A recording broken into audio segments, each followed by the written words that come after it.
Today I have a niche perfume haul for you.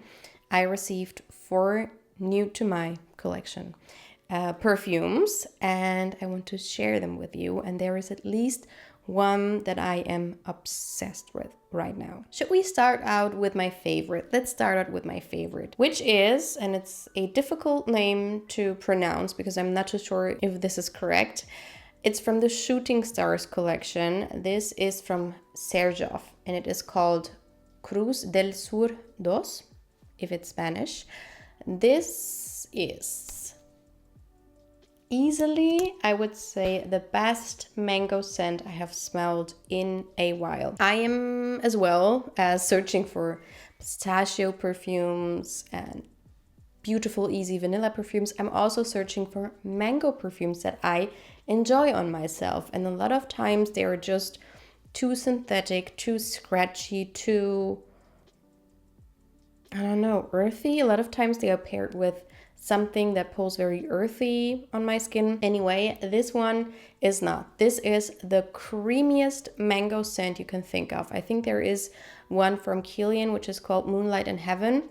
Goes in the same direction. The other one is a lot more light and a little bit more synthetic smelling in my opinion. This one is not. So here you have mango, pineapple, apple blossom in the head. So super fruity and juicy. Then in the heart you have a floral bouquet and green leaves. And in the base you have vetiver, cedarwood and musk. I would bet that there is some sort of coconut milk in here because this is super creamy. This smells like a smoothie with tropical fruits in them. That's it. There is no woodiness. Like I don't really get cedarwood or vetiver. I don't really get green leaves or very heavy florals. It's just lightly like tropical florals in there, like standing next to this fruity tropical smoothie. And then the performance for a Xerjoff perfume, it's not a beast whatsoever. But for a mango perfume, if I overspray, I get a full day of wear time with this. And people smell it. I got a compliment on it already. And I've just had this for a couple of days and I almost wore it every single day. This is so beautiful. I think if you overspray it could be a little bit too much because it is very, as I said, creamy. It's quite dense and sweet and fruity, but I enjoy it. And it's so soothing because of this creaminess. This is perfection. This is so good. It's so smooth and so well made. You can smell the quality. So I am in love and I'm so excited that I have a mango perfume in my collection that I love and adore and I want to wear. And then I have another Xerjoff from the Shooting Stars collection. This is Kobe. And this one, I think I had a sample of this and Uden, and I love both of those perfumes. This to me pulls unisex, leaning masculine. It has main accords of fruity, tropical, sweet, and lactonic with notes of orange bergamot in the top. In the middle, you have neroli, petitgrain, and orange blossom. And in the base, you have rosewood, tonka bean, oud, ambergris, musk, and styrax. And this, to me, is a very classic type of perfume. Something like, if you know those perfumes, Colonia by Acqua di Parma. This is very similar to that one, but this one has a lot more depth to it. It's a little bit more spicy and a lot more gentleman smelling, like classic gentleman scents for the whole year. Colonia for me is more spring and summer, maybe until fall. And also it's one of my favorite scents to smell on a man, period. And this one to me is just the one that you can wear throughout the year. It's just a classic scent profile. It's beautifully made and it's a little bit green from the petitgrain, the neroli.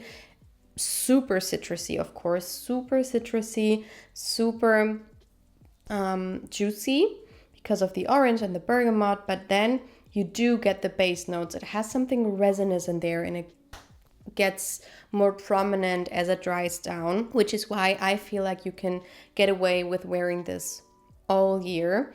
And the performance is very good. The longevity is very good, but the sillage isn't too strong, so it's not overwhelming, and it's perfect to wear as an office scent.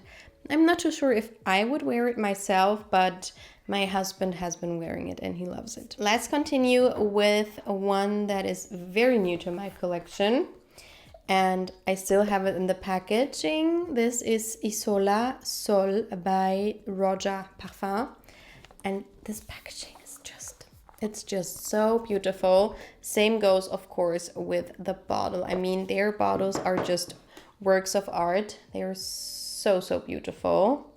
I love it. And this, to my surprise, is a perfume. I thought it would be a lot more masculine leaning.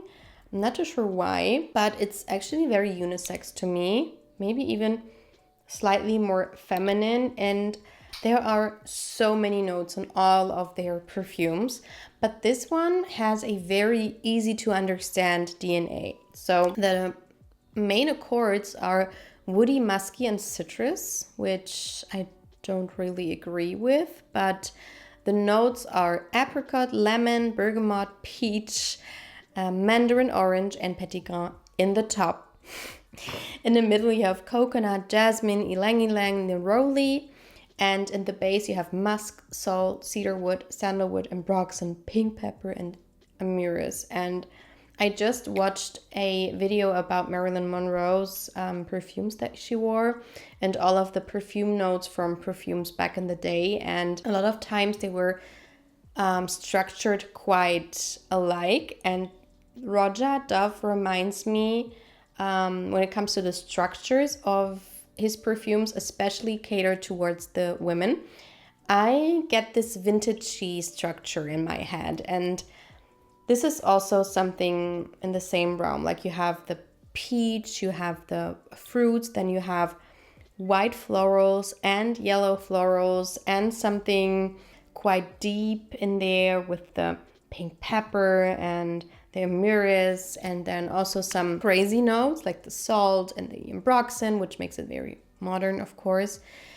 And this is, to me, very simple. This, to me, is more like an orange blossom scent. I get the neroli, I get jasmine, and I get bergamot, and this is basically what I get. To me, it's super citrusy and floral, white florals and citrusy fruits. This is what I get.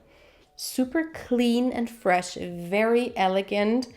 It's not classic smelling, but also not very modern. And this is a new release, so I was a little surprised to smell something like that. But if you want a white floral citrusy perfume that is of very high quality, check this one out, because this is elegance in a bottle, summery elegance in a bottle. And the last one is one, I'm not too sure if you know this brand. This is from Roberto Ugolini, Firenze, and this is Marzocco Extrait de Parfum.